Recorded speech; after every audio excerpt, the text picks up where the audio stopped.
Hello everyone and welcome to our video. In recent news, India has become the world's most populous country, overtaking China for the first time in 70 years. In this video, we will be looking at what the implications of the shift in global demographics means for not just India and China, but for the entire world. We will begin by looking at what put China in the position to be overtaken as the most populous country in the world.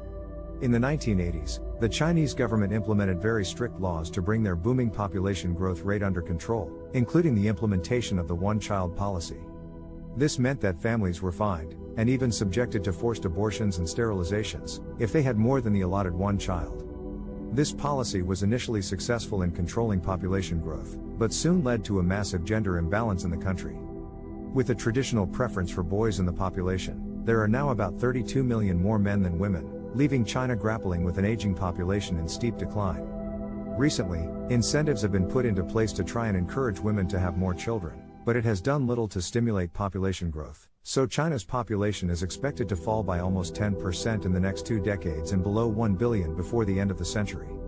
India, on the other hand, has seen an incredible population growth since 1950, with over 1 billion people being added in that time.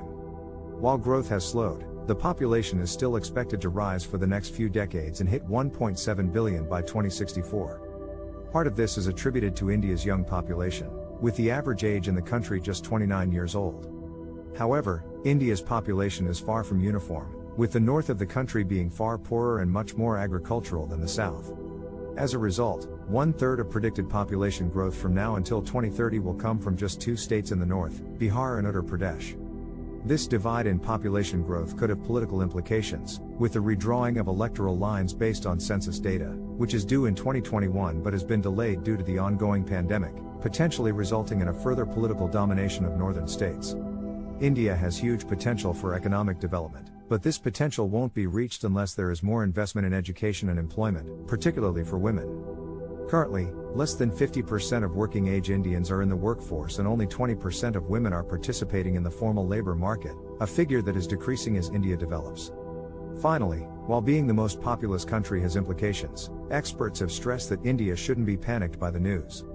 Programs to reduce the population growth have been working, and the rate of growth is expected to continue to slow down. What's important now is to make sure that the current and future population of India has the resources and education to seize the opportunity that a youthful population could bring to their economy.